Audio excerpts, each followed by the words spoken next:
Hello students. तो आज हम जीएसटी के बारे में पढ़ेंगे। जीएसटी तो वैसे बहुत ज़्यादा वास्ट टर्म है, उसमें सीखने के लिए 6-7 क्लासेस लग जाएंगे। बट जब हम ये जनरल का क्लासेस 10th क्लास कंप्लीट किए तो ख्याल है कि इसका भी हम लोग जनरल करना सीख जाएं जीएसटी का। तो जीएसटी अकाउंटिंग से रिलेटेड जितना है उतना ही पढ़ेंगे अभी फिलहाल, और कल की क्लास से यही जीएसटी का हम लोग जनरल करना चालू कर जाएंगे। ठीक है, तो आज की क्लास में जीएसटी को एकदम सिंपलीफाई मैनर में 15-20 मिनट में सम अप करते हैं और कल से जीएसटी का जनरल सीखना चालू करते हैं। ठीक है, तो जीएसटी होता क्या है? एक सिंपल टर्म में बोलें तो जीएसटी मतलब गुड्स एंड सर्विस टैक्स, और उसको अगर इन डिटेल अच्छे फॉर्म अकाउंटिंग फॉर्म में लिखना जाए तो उसका मीनिंग बन के आता है GST is levied eight prescribed rate on every sale of goods or rendering of services। GST एक रेट है, किसी प्रोडक्ट में 15%, किसी प्रोडक्ट में 18%, किसी प्रोडक्ट में तो 30-34% तक जाता है। उस रेट को हम कुछ सामान अगर बेचते हैं और कुछ सामान अगर देते हैं, सर्विस देते हैं, कोई भी ट्रांजेक्शन, कोई सर्विस दे रहे हैं या फिर सेल्स कर रहे हैं, कोई परचेस कर रहे हैं या फिर कोई सर्विस ले रहे हैं, तो हर चीज में जीएसटी का रेट कैलकुलेट होता है। और इसका मीनिंग पूरा देखिए, एक लाइन से तो पूरा मीनिंग समझ नहीं सकते, तो 2 एग्जांपल लेते हैं और उससे थोड़ा समझने की कोशिश करते हैं। उसके बाद और आगे जीएसटी कितने तरीके के हो सकते हैं और क्या क्या जीएसटी का और कौन कौन वैरायटी है, सब कुछ जानते हैं। और उसके बाद रियल लाइफ एग्जाम्पल के साथ भी जीएसटी को समझने का कोशिश करेंगे। ठीक है, तो आज की क्लास का पहला क्वेश्चन लेते हैं। एकदम सिंप्लीफाई मैनर में क्या कैसे सीख सकते हैं, तो पहला 2 एग्जाम्पल ट्राई करते हैं, उसके बाद जीएसटी का और इन डेप्थ में जाएंगे। ठीक है, तो देखिए इसका जीएसटी क्या हो सकता है, कैसे निकाल सकते हैं। फर्म ने गुड सोल्ड किया 1 लाख रुपए का कस्टमर को, और उसमें जीएसटी लग रहा है 18%। तो इसको कैलकुलेट कैसे करेंगे? मान लीजिए आप फर्म है, आपने 1 लाख रुपए का सामान परचेस किया, तो बदले में आपको कितना मिलेगा? 1 लाख नहीं, कस्टमर से 1 लाख रुपए तो आपका प्रोडक्ट का प्राइस देगा ही, उसके साथ साथ जीएसटी भी देगा। और उस जीएसटी का परसेंटेज कितना है इसमें? 18%। मतलब 1 लाख का सामान तो कस्टमर से लेंगे ही, और 1 लाख का 18% भी लेंगे, जो कि हमारा यहाँ पे बन के आ रहा है 18,000। 1 लाख इंटू 18%, 18,000, जो कि जीएसटी एडेड है। और तो कस्टमर से हम कितना लेंगे? 1,18,000 लेंगे। ठीक है, समझ रहे हैं ना? वैसे सर्विस रिलेटेड एक एग्जांपल देखते हैं। For F2 limited sold classes to students. कोई क्लासेस सोल्ड कर रहा है, तो वो कुछ प्रोडक्ट तो नहीं बेच रहे, सर्विस दे रहा है, क्लासेस दे रहा है to students 5 lakh and GST 18%। इसका क्या बन सकता है, मतलब कितना अमाउंट हम कस्टमर से लेंगे? देखिए बताते हैं। सर्विस तो 5 लाख का दिए और उससे 18% जीएसटी मिलाए तो हो गया 90,000। तो टोटल हम कस्टमर से रिसीव करेंगे 5,90,000। टोटल इतना लेंगे। ये देखिए यहाँ पे 1 लाख रुपए फर्म अपने पास रखेगा और 18,000 गवर्नमेंट को पेमेंट करेगा। वैसे ही 5 लाख रुपए F2 लिमिटेड अपने पास रखेंगे और 90,000 रुपीज गवर्नमेंट को पेड करेगा। कस्टमर से 5,90,000 लेगा, बट उसमें से 5 लाख अपने पास रख के 90,000 गवर्नमेंट को पे करेगा, क्योंकि 90,000 जीएसटी अमाउंट जो कि हम रिसीव किए हैं कस्टमर से। ठीक है, इसी 2 एग्जांपल के साथ जीएसटी कितने प्रकार के हो सकते हैं वो समझते हैं, और उसके बाद रियल लाइफ एग्जांपल के साथ जीएसटी को और गहराई से समझने की कोशिश करते हैं। ठीक है, तो सेल ऑफ गुड्स और रेंडरिंग ऑफ सर्विसेज, जो कि है शॉर्ट में बोले तो जीएसटी। जीएसटी में जो भी सेल करते हैं वो सर्विस देते हैं, उससे जीएसटी कैसे कैलकुलेट कर सकते हैं? तो जीएसटी स्टूडेंट 2 टाइप के होते हैं, एक होता है इंटर स्टेट सेल्स और एक होता है इंटर स्टेट सेल्स। सेल में जो जीएसटी कैलकुलेट करते हैं उसी में 2 तरीके का जीएसटी हम देते हैं या लेते हैं। एक तो लेते हैं, मतलब आप अगर बिजनेसमैन है जो जीएसटी ले रहे हैं और गवर्नमेंट को दे रहे हैं, और सामान कुछ परचेस कर रहे हैं, तो जब पेमेंट करेंगे ना तो जीएसटी को ऐड करके पेमेंट करेंगे। तो उसी हिसाब से हम जीएसटी लेते भी हैं और देते भी हैं, और जो लेते हैं वो अल्टीमेटली वो अमाउंट गवर्नमेंट को बाद में पेमेंट भी करते हैं, लेके अपने जेब में नहीं रखते हैं। जेब में रखेंगे तो उसको क्या बोला जाएगा? टैक्स को जेब में रख लेंगे, क्या बोलेंगे उसको? Black money. ठीक है, तो देखिए सेल में दो तरीके से जीएसटी हम देते हैं, इंटरस्टेट सेल, एक होता है कि इंटरस्टेट सेल। इंटरस्टेट सेल क्या होता है? इंटरस्टेट सेल होता है वो सेल जो कि विद इन द स्टेट हो, मतलब आपका बिजनेस आपके स्टेट के दायरे में ही चल रहा है। मान लीजिए आपका किराना का स्टोर है, ठीक है, वो किराना का स्टोर आप स्टेट के बाहर सामान नहीं बेच रहे हैं, ना ही सामान ले रहे हैं स्टेट के बाहर से, विद इन द स्टेट आप सामान खरीद भी रहे हैं और सामान बेच भी रहे हैं, आपका बिजनेस वहीं तक सीमित है, तो वो होता है interstate sale within the state.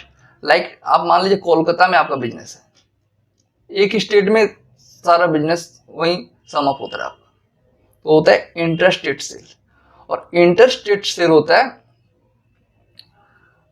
बहुत बड़े पॉइंट पे आप बिजनेस कर रहे हैं, आपका बिजनेस पूरा का पूरा बहुत सारे स्टेट में फैला हुआ है, आप कोलकाता में हैं बट आपका बिजनेस उड़ीसा में भी चलता है, आप उड़ीसा में बट आपका बिजनेस दिल्ली में भी चलता है।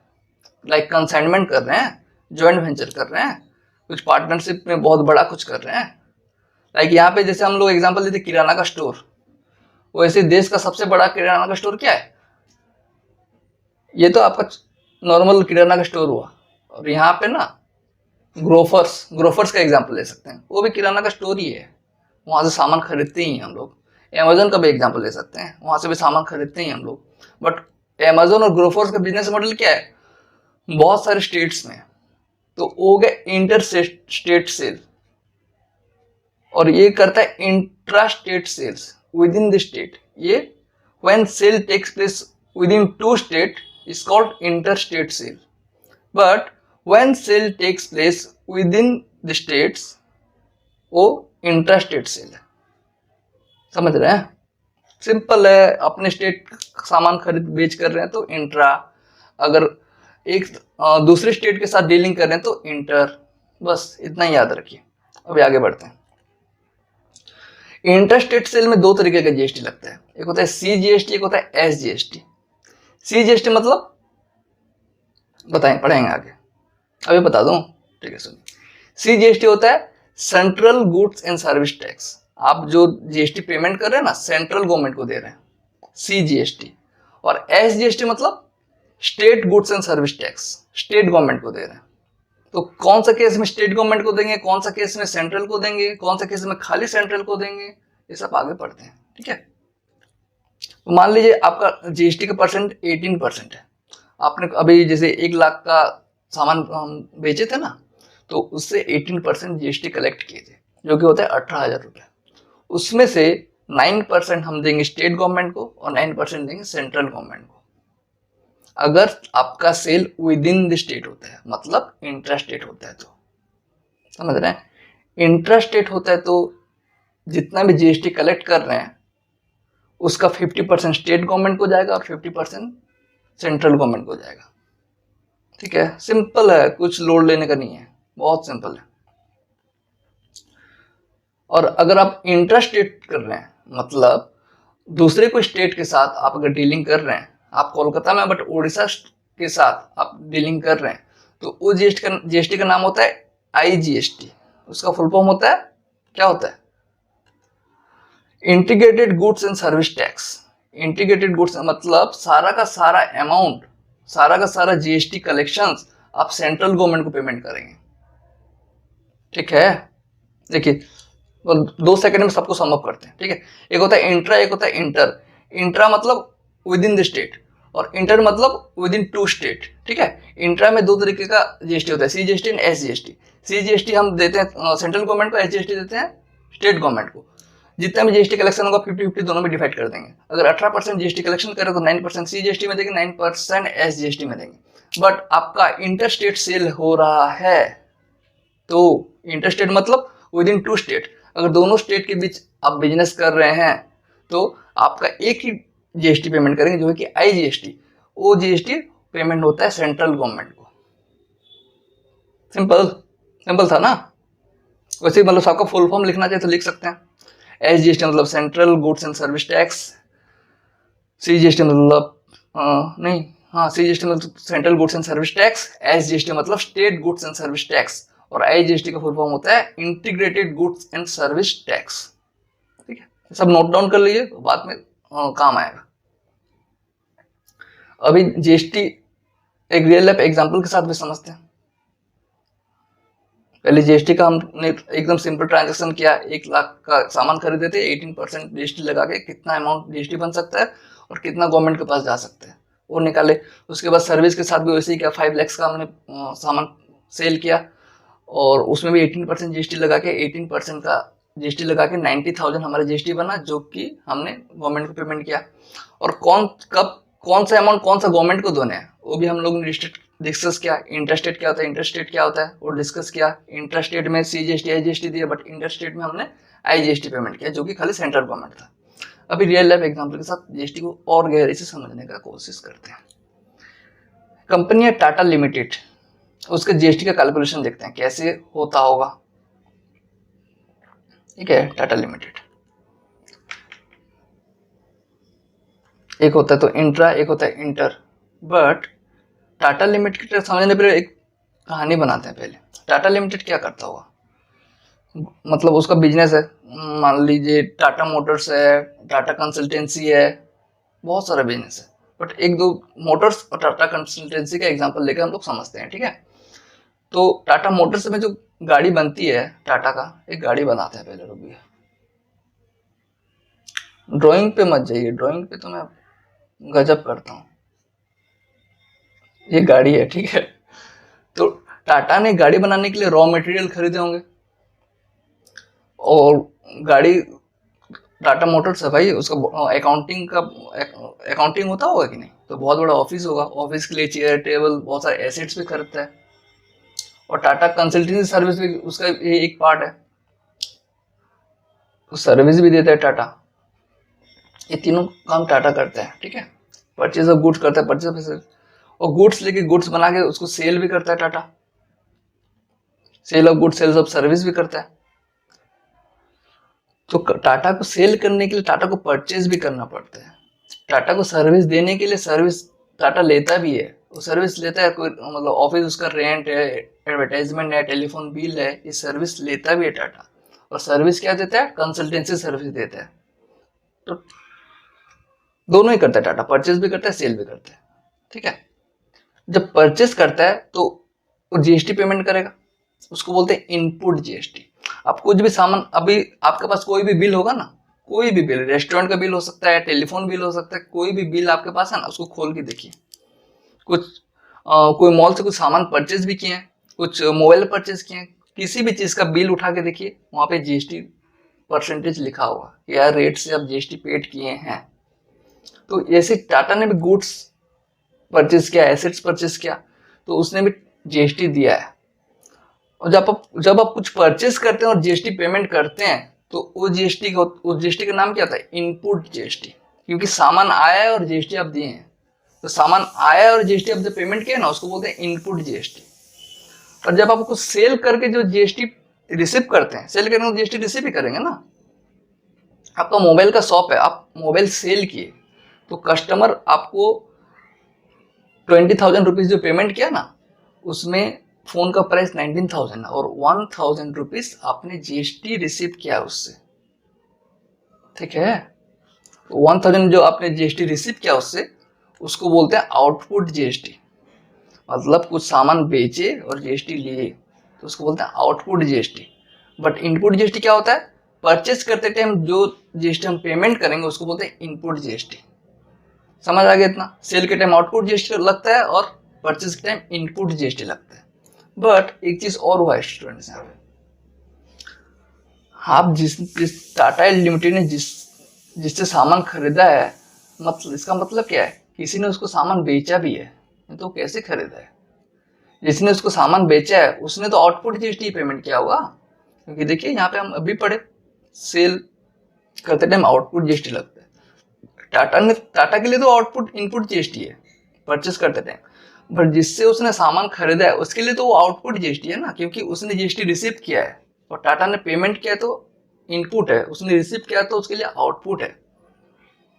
वैसे सेल ऑफ गुड्स टाइम में टाटा ने किसी को सामान बेचा तो किसी ने सामान परचेज भी तो किया होगा, तो उस जिसने सामान परचेज किया उसके लिए तो इनपुट जीएसटी है।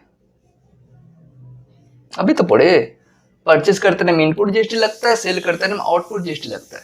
टाटा ने किसी से सामान परचेज किया मतलब किसी ने सामान सेल किया है, टाटा के लिए वो इनपुट जीएसटी है, बट जिसने सामान सेल किया उसके लिए तो आउटपुट जीएसटी है। वैसे टाटा ने जिसको सामान सेल किया है टाटा के लिए उस टाइम तो वो आउटपुट जीएसटी है, बट जिसने टाटा ने जब सेल किया, जिसने उसको परचेज किया उसके लिए तो इनपुट जीएसटी है। देखिए नंबर्स के साथ पढ़ते हैं, अभी खाली थ्योरेटिकल बातें कर रहे हैं, कंफ्यूजन हो रहा है ना, प्रैक्टिकल नंबर्स के साथ पढ़ते हैं, ठीक है। जैसे कि टाटा ने आउटपुट जीएसटी पेमेंट किया 15,000 रुपीज, ठीक है, और इनपुट जीएसटी पेमेंट किया 8,000 रुपीज, ठीक है। इसमें प्राइस कम क्यों है, इसमें ज्यादा क्यों हुआ? क्योंकि टाटा ने जब सामान बेचा, रॉ मटेरियल खरीद के प्रोसेस करके उसका प्राइस बढ़ाया, मतलब कार मान लीजिए 20 लाख का सेल किया, कार 20 लाख का भले ही सेल किया, बट रॉ मटेरियल थोड़ी ना 20 लाख का खरीदे होंगे, रॉ मटेरियल तो 3-4-5 लाख में आया होगा, तो उसमें तो कम ही जीएसटी लगेगा। जो फाइनल गुड्स बन के तैयार होकर उसको बेचेंगे तो उसका प्राइस हाई है तो जीएसटी भी तो हाई हो जाएगा। मान लीजिए 1 लाख का 20% कितना होता है? 20,000 होता है। प्राइस हाई है, परसेंटेज 20% किए तो 20,000 हुआ, बट वही 20% आप अगर 10,000 में लगाएंगे तो कितना होगा? कितना होगा? 2,000 होगा ना। तो वैसे प्राइस बढ़ेगा तो हमारा जीएसटी का जो अमाउंट बन के आएगा परसेंटेज के साथ वो भी ज्यादा होगा। और जीएसटी में पेमेंट आपको लगता है बहुत ज्यादा दे रहे हैं, 15,000 और 8,000, मतलब हर जगह पेमेंट ही पेमेंट चल रहा है, बट ऐसा नहीं है। तो जीएसटी जो पेमेंट होता है और नेट अमाउंट पे पेमेंट होता है जीएसटी, मतलब 15,000 8,000 सब पेमेंट करेगा, नेट अमाउंट एक निकालेंगे उतना अमाउंट ही पेमेंट होगा।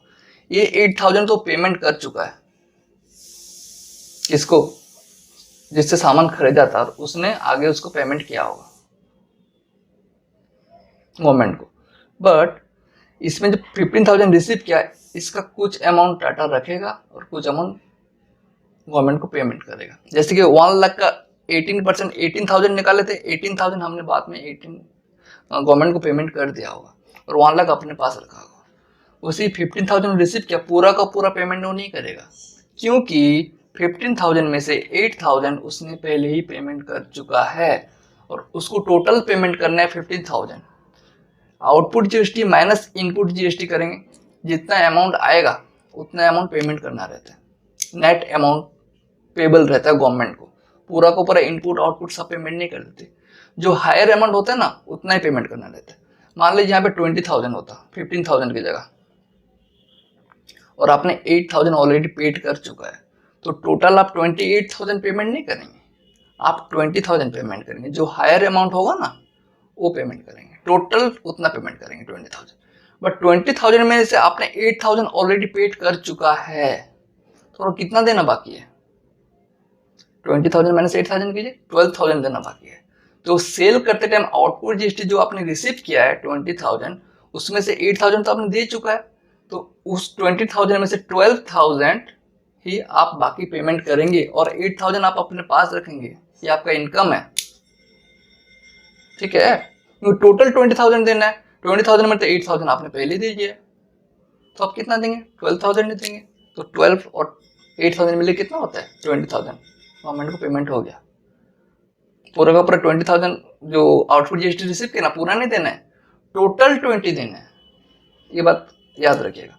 मतलब ऐसे ही बातें करने से नहीं होगा, प्रैक्टिकल करके दिखाते हैं कैसे पेमेंट करेंगे इसको, ठीक है। तो total GST payable by Tata, अभी टोटल कितना पेमेंट करेगा?